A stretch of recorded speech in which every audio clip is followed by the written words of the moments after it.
UK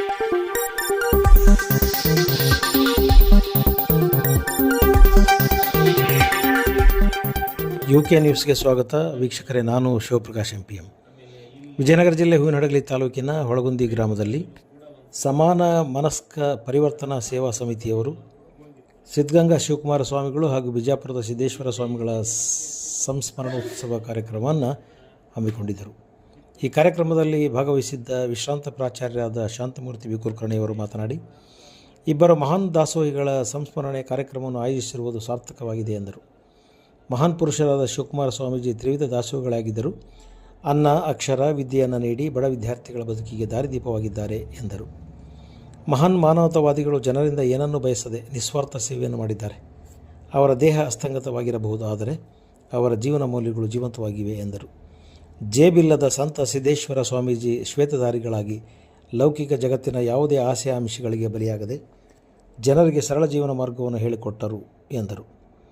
ಉತ್ತಂಗಿಯ Shankaralinga ಮಠದ ಜಗದ್ಗುರು ಸೋಮಶಂಕರ ಮಹಾಸ್ವಾಮಿಗಳು ಮಾತನಾಡಿ, ಸಿದ್ದೇಶ್ವರ ಸ್ವಾಮೀಜಿಯವರು ಜ್ಞಾನದ ಖಣಿ, ಮುಗಿದ ಕೈಯಾಗಿ ಬಾಗಿದ ಶಿರವಾಗಿ ನಡೆದವರು, ನುಡಿದರೆ ಮುತ್ತಿನ ಹಾರದಂತಿದ್ದವರು. ಇವರ ನುಡಿಗಳೇ ತತ್ವಗಳಾಗಿವೆ ಎಂದರು. ಮಾತಿನಂತೆ ನಡೆದವರು ಇಡೀ ಜಗತ್ತಿನಾದ್ಯಂತ ಇವರ ವ್ಯಾಪ್ತಿ ಹರಡಿದೆ. ನುಡಿದಂತೆ ನಡೆದು ಬದುಕಿನ ಶ್ರೇಷ್ಠ ಮೌಲ್ಯಗಳನ್ನು ಹೇಳಿ ಆದರ್ಶಪ್ರಾಯರಾಗಿದ್ದಾರೆ ಎಂದು ಈರ್ವ ಮಹಾನ್ ಮಾನವತಾವಾದಿಗಳ ಬಗ್ಗೆ ಅದ್ಭುತವಾದ ಮಾತುಗಳನ್ನು ಹೇಳಿದರು. ಹೊಳಗುಂದಿ ಗ್ರಾಮದ ಸಮಾನ ಮನಸ್ಕ ಪರಿವರ್ತನಾ ಸೇವಾ ಸಮಿತಿಯ ಸಂಚಾಲಕರಾದ ಹೊಳೆಯಾಚಿ ಕರಿಬಸಪ್ಪ, ಮುದೇಗೌಡರ Lokesh, Naveen Kumar, RB Gurubasavaraj, Rajappa Patil, Shambhu Sardar, Kotresh B, T Hanumanthappa, C Harish, Napoleon, Tuppada Kotresh, Nagaraj, H Gurubasavaraj, Pujar Basavaraj, AMP Sandeep ಈ ಕಾರ್ಯಕ್ರಮದಲ್ಲಿ ಭಾಗವಹಿಸಿದ್ದರು. ಈ ಎಲ್ಲ ಯುವ ಅದ್ಭುತ ಆಲೋಚನೆಗಳನ್ನು ಹೊಂದಿರತಕ್ಕಂಥ ಒಂದು ತಂಡ ಗ್ರಾಮದಲ್ಲಿ ಉತ್ತಮವಾದ ಕಾರ್ಯವನ್ನು ನಿರ್ವಹಿಸ್ತಾ ಇದೆ. ಇದೊಂದು ಮಾದರಿ ಸಂಘಟನೆಯಾಗಿ ಬೆಳೆಯಲಿದೆ. ಈ ಸಂಘಟನೆ ಮುಂಬರುವ ದಿನಗಳಲ್ಲಿ ರಾಜ್ಯದಾದ್ಯಂತ ತಮ್ಮ ವ್ಯಾಪ್ತಿಯನ್ನು ವಿಸ್ತರಿಸಲಿ ಎಂದು UK ನ್ಯೂಸ್ ಸುದ್ದಿವಾಹಿನಿ ಬಳಗ ಹಾರೈಸುತ್ತದೆ. ಅವರು ಯಾವಾಗಲೂ ಕೂಡ ಹೇಗಿದ್ರು ಮುಗಿದ ಕೈ ಬಾಗಿದ ತಲೆ ಅನ್ನುವಂಥ ರೀತಿಯಲ್ಲಿ ಯಾವಾಗಲೂ ಕೂಡ ಜ್ಞಾನ ಯಾರಲ್ಲಿ ಇರ್ತದೋ ಅವ್ರು ಯಾವಾಗಲೂ ಕೂಡ ಬಾಗಿರ್ತಾರೆ. ಅವ್ರು ಯಾವುದೂ ಕೂಡ ಪ್ರಶ್ನೆನೂ ಮಾಡಕ್ ಹೋಗಂಗಿಲ್ಲ. ಸಮಾಧಾನವಾಗಿ ಏನು ಪ್ರಶ್ನೆ ಮಾಡಿದ್ರು ಕೂಡ ಕೇಳ್ತಿದ್ರು. ಅವರಿಗಾಗಿ ಅದು ಪ್ರಶ್ನೆ ಸರಿ ಅನಿಸಿತ್ತಂದ್ರು ಉತ್ತರ ಹೇಳ್ತಿದ್ರು, ಇಲ್ಲ ಅಂದ್ರ ಆಗ್ರಪ್ಪ ಅಂತಂದು ಶರಣು ಅಂತ ಹೋಗ್ತಿದ್ರು. ಅಂತ ಮಹಾನ ಯೋಗಿಗಳು ಸಿದ್ದೇಶ್ವರ ಮಹಾಸ್ವಾಮಿಗಳವರು. ಅದ್ರ ಜೊತೆ ನಾನು ಕೂಡ ಬಹಳ ಹತ್ರದಲ್ಲಿ ನಾವೆಲ್ಲ ಜಂಗಮ್ರ ಈ ಊರ ಅಂದ್ಕೂಡ್ಲೆ ನಮ್ನೆಲ್ಲ ಕರೀತಾರೆ, ಭಿನ್ನಾವ್ ಕರೀತಾರ, ಗೃಹ ಪ್ರವೇಶಕ್ಕೆ ಕರೀತಾರ. ಅವ ಆಶ್ರಮದ ಪಕ್ಕಕ್ಕೆ ಒಂದು ಗೃಹ ಪ್ರವೇಶಕ್ಕೆ ನನಗೆ ಪೂಜೆಗೆ ಕರೆದಿದ್ರು. ಅವಾಗ ಹೋಗಿದ್ದೆವು. ಅವಾಗ ಅಪ್ಪಾಜಿಯವ್ರನ್ನ ಕರೆಸ್ಬೇಕು ಅಂತ ಅವ್ರನ್ನ ಕರೆಸಿದ್ರು. ಈಗ ನಾವೆಲ್ಲ ಬರ್ತೇವೆ, ನಾವೆಲ್ಲ ಮಠಾಧೀಶರು, ನಾವೆಲ್ಲ ಗುರುಗಳು ಬರೋದು ನೀವೆಲ್ಲದೂ ಕೂಡ ನೋಡಿರ್ತೀರಿ. ವೈಭವದಿಂದ ಬಂದಿರ್ತೇವೆ ನಾವೆಲ್ಲದೂ ಕೂಡ. ಅವರು ಬೆಳಗ್ಗೆ ವಾಕಿಂಗ್ ಹೋಗಿದ್ರು, 4 ಗಂಟೆಯಲ್ಲಿ ವಾಕಿಂಗ್ ಹೋಗಿದ್ರು.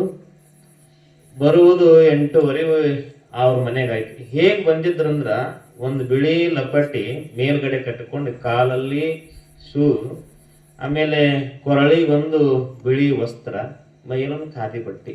ಅವ್ರ ಸರಳತೆ ನೋಡ ಬಹಳ ಬೆರಗಾಗ್ಬಿಟ್ಟೆ. ಬಹಳ ಆಶ್ಚರ್ಯದ ಅವಾಗ ನಾನು. ಅವ್ರು ನಮ್ಮನ್ನ ಮಾತಾಡ್ಸಿದ್ರು. ಅವಾಗ ಏನು ಸ್ವಾಮೀಜಿ ಅವ್ರದ್ದು ಯಾವ ಊರು ಅಂತ ಕೇಳಿದ್ರು.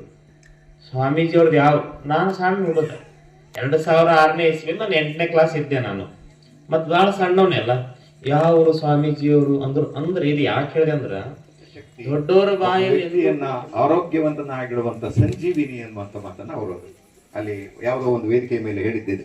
ಪೂಜ್ಯರು ಬಹಳ ಸರಳ, ಬಹಳ ಶಿಸ್ತಿನ ಸ್ವಭಾವದವರು.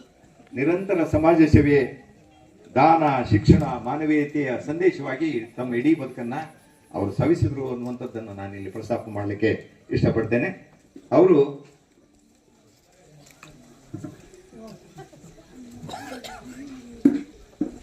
ವ್ಯವಸಾಯದ ಬಗ್ಗೆ ಬಹಳ ಪ್ರೀತಿ ಇತ್ತು ಅವ್ರಿಗೆ. ಸುತ್ತಮುತ್ತ ಬರೀ ರೈತರೇ ಇದ್ರು. ತುಮಕೂರಿನ ಸುತ್ತಮುತ್ತ ರೈತರ ಅವರು ಬಹಳ ಪ್ರೀತಿ ಮಾಡ್ತಾ ಇದ್ರು.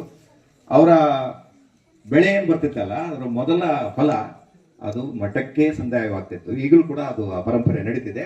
ಅಂತ ಸಂದರ್ಭದಲ್ಲಿ ಅವ್ರು ಹೇಳ್ತಾರೆ, ವ್ಯವಸಾಯ ಒಂದು ಪವಿತ್ರ ವೃತ್ತಿ, ಅನ್ನ ಬ್ರಹ್ಮ ಸೃಷ್ಟಿಸುವ ಅನುಪಮ ಉದ್ಯೋಗ ಅನ್ನುವಂಥ ಮಾತನ್ನು ಅವ್ರು ಹೇಳ್ತಾರೆ. ಅಂದ್ರೆ ಅನ್ನ ಬ್ರಹ್ಮನನ್ನು ಸೃಷ್ಟಿ ಮಾಡುವಂತ ಪರಮ ಪವಿತ್ರವಾದಂಥ ಉದ್ಯೋಗ ಯಾವುದು ಅಂದ್ರೆ ವ್ಯವಸಾಯ. ಆಮೇಲೆ ಬಹಳ ಓದಿನ ಅಭ್ಯಾಸ ಕೂಡ ಅವ್ರಿಗಿತ್ತು. ಅವರು ಹೇಳ್ತಾರೆ, ಗ್ರಂಥಗಳು ಸನ್ಮಿಕರ. ಬಹಳ ಸಂತೋಷ ಅಂತ. ಇವತ್ತು ಪುರದಲ್ಲಿ ನಮ್ಮ ಗುರುಗಳ ಜಾತ್ರೆ ರಥೋತ್ಸವ, ಆ ರಥೋತ್ಸವವನ್ನು ಸಾಂಗಗೊಳಿಸಿದ ಕೂಡಲೇ ನಾನು ಇಲ್ಲಿ ಬರಬೇಕಾಯ್ತು. ಇವತ್ತು ಅಲ್ಲಿ ಕಾರ್ಯಕ್ರಮ ನಡೀತಾ ಇತ್ತು.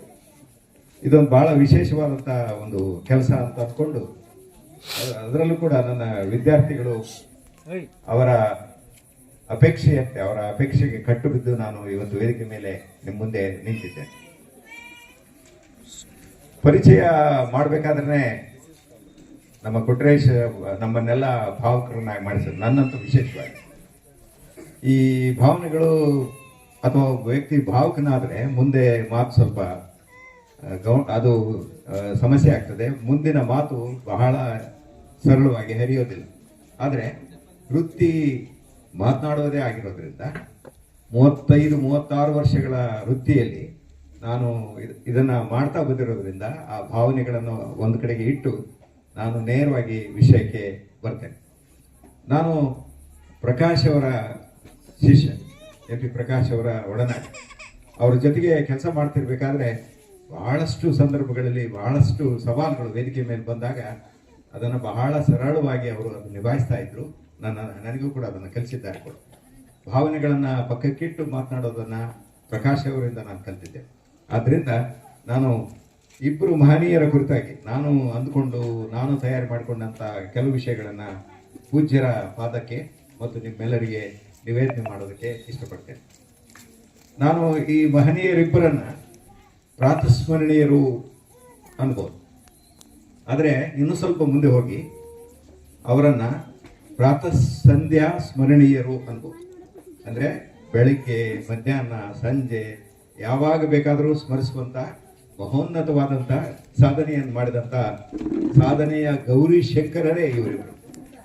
ಆದ್ದರಿಂದ ಇವರನ್ನು ನಾನು ಪ್ರಾತಃಸಂಧ್ಯಾ ಸ್ಮರಣೀಯರು ಅಂತ ಹೇಳಿ ಸಂಬೋಧನೆ ಮಾಡಿ ನನ್ನ ಮಾತನ್ನು ಆರಂಭ ಮಾಡ್ತೇನೆ.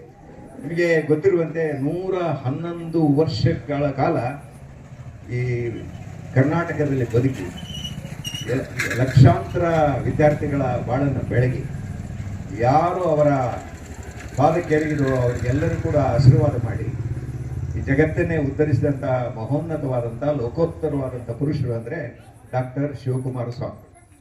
ಅವರು 111 ವರ್ಷ ಬದುಕಿದ್ರು ಅಂದರೆ ಅವರು 77 ವರ್ಷ ಕಾಲ ಸಿದ್ಧಗಂಗಾ ಮಠದ ಪೀಠಾಧಿಪತಿಗಳಾಗಿ.